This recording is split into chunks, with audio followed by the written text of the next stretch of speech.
शिवरात्रि का प्रसंग कहता है, अपने मन की अभिलाषा रखकर तुम्हें जो चाहिए, एक काली मिर्ची और काली तिल्ली के 7 दाने। एक काली मिर्ची और काली तिल्ली के कितने दाने?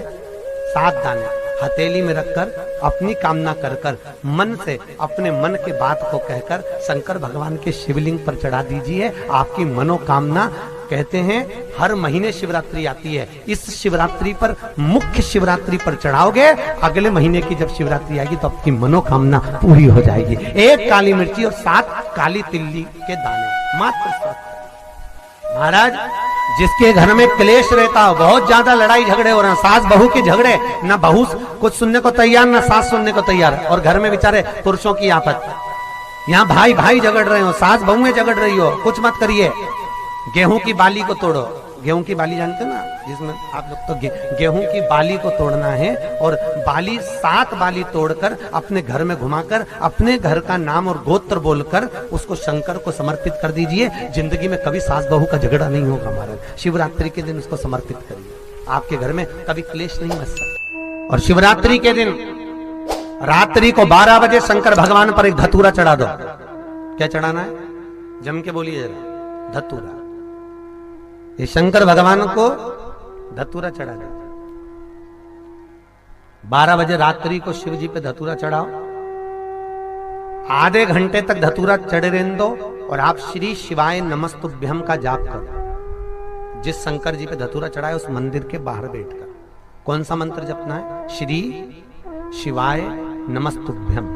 फिर से बोलो, श्री शिवाय नमस्तुभ्यम। धतूरा चढ़ाकर श्री शिवाय नमस्तुभ्यम का स्मरण करिए। और जो दुकान नहीं चलती हो, घर में लक्ष्मी नहीं टिकती हो, खेत में फसल अच्छी नहीं आती हो, संपदा नहीं आ रही हो, बस उस धतूरे को लाल वस्त्र में बांधकर अपनी दुकान में, अपने व्यापार में, अपने घर में रात को 12:30 बजे उठाकर लाओ और 4 बजे के पहले उसको अपनी दुकान, व्यापार, व्यवसाय में उसको बांध दीजिए। और अगर जो जमीन फसल सही नहीं दे रही हो उस जमीन में ले जाकर गाड़ दीजिए। आपको जीवन में कभी तकलीफ नहीं भोगना पड़ेगी, लक्ष्मी बढ़ती चली जाएगी महाराज, संपदा बढ़ेगी।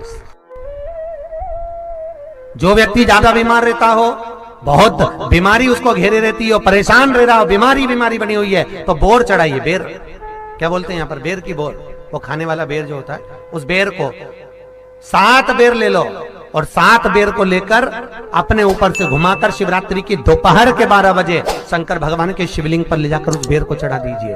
आपका रोग, आपकी बीमारी मात्र 3 महीने के अंदर समाप्त हो जाए। शिवरात्रि के दिन बेर चढ़ाने का बड़ा महत्व है। और शिवरात्रि पर चढ़ा हुआ वो बेर उठाकर ले आइए और उस बेर को उठाकर रख लीजिए। मान लो किसी को उदर से जुड़ी हुई जब तकलीफ रहती है, पेट से जुड़ी हुई तकलीफ रहती है, पेट से जुड़ी हुई कोई भी प्रॉब्लम हो, अगर पेट से जुड़ा हुआ कोई भी रोग आपको लग गया और डॉक्टर की दवाई चल रही है, सारी औषधि चल रही है, जो शिवरात्रि पर आपने बेर चढ़ाया है वो बेर अगर आपके यहां रखा हुआ है, वो बेर उस रोग वाले व्यक्ति को खिला दीजिए। आधे घंटे के अंदर पेट का दर्द, पेट की तकलीफ, पेट का कैसा भी रोग होगा, एकदम आराम लग जाएगा। उस बेर में इतना दम, इतना प्रबलता आ जाती है शंकर को जो शिवरात्रि के दिन बेर चढ़ाया जाता है, वो केवल शिवरात्रि के दिन करने का होता है। कहते हैं जिसका व्यापार ना चले, व्यवसाय ना चल रहा हो, बहुत ज्यादा कष्ट में जीवन निकल रहा हो और बहुत ही ज्यादा तकलीफ हो रही हो, तो धतूरे को हल्दी में डुबोकर शंकर भगवान को शिवरात्रि के दिन रात को 12 बजे समर्पित करें। उस धतूरे को वापस उठा लाएं 5-10 मिनट के बाद, श्री शिवाय नमस्तुभ्यम बोलकर लाल कपड़े में उसको बांधकर व्यापार वाली जगह में कहीं पर भी उसको बांध दिया जाए। व्यापार पीछे नहीं हटता, व्यापार अग्रण्य भाव में बढ़ता चले जाता है। महाराज, उस धतूरे को केवल परंतु शिवरात्रि के दिन रात को 12 बजे ही किया जाए। हल्दी में डुबोना पड़ता है।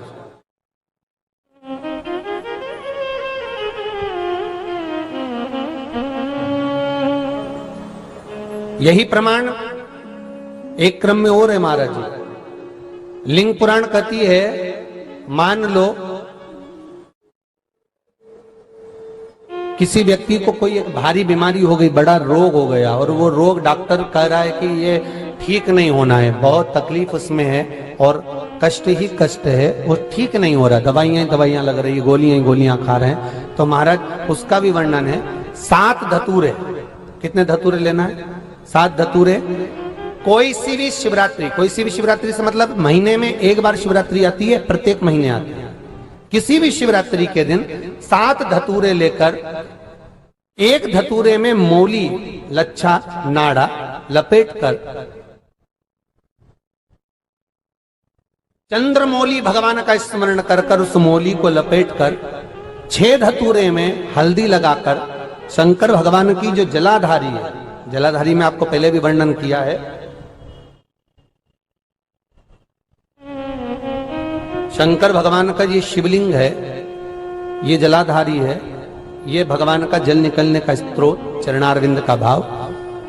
शिवलिंग जहां रखा हुआ है, ये पार्वती जी का हस्त कमल है, जो ये गोल भाग है, ये पार्वती का हस्त कमल है, जहां शिवलिंग रखा है। जहां से जल नीचे गिरता है, उसके सीधे भाग में श्री गणेश जी महाराज का स्थान है, उसके उल्टे भाग में श्री कार्तिकेय जी का स्थान है। जलाधारी के सामने एक मोटी सी लाइन होती है, कहीं सांप बना होता है, कहीं स्थान बना होता है। जो मोटी सी लाइन है, ये शंकर भगवान की सबसे छोटी लड़की अशोक सुंदरी का स्थान है। जलाधारी के ऊपर जो 3 टेकी लगी है, ये भृगु ऋषि का, भृंगी गण का स्थान है।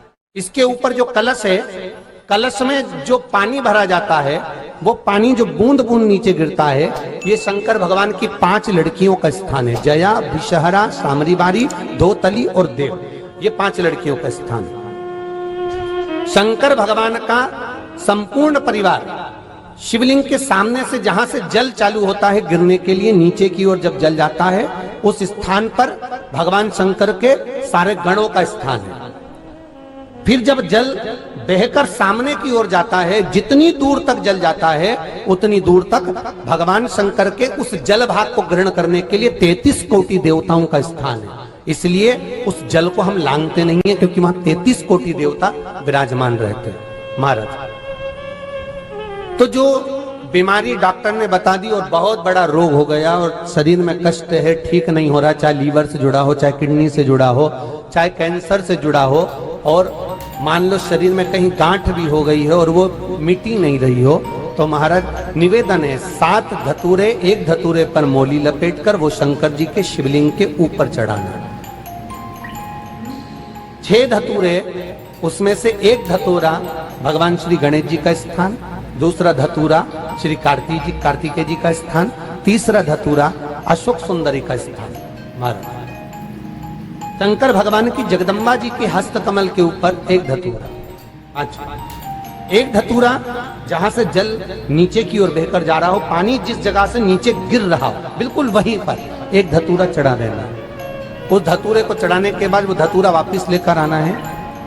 अवधूतेश्वर महादेव का नाम लेकर या चंपेश्वर महादेव का नाम लेकर उस धतूरे को, जो बीमार व्यक्ति है उसका स्पर्श कराकर बेलपत्री के पेड़ के नीचे पटकवा देना है महाराज। धीरे धीरे रोग में आराम मिलना प्रारंभ हो जाता है, औषधियां धीरे धीरे समाप्त हो जाती हैं और व्यक्ति स्वस्थ हो जाता है। ये केवल शिवरात्रि के दिन ही होता, 12 महीने शिवरात्रि आती है, आप किसी भी शिवरात्रि को कर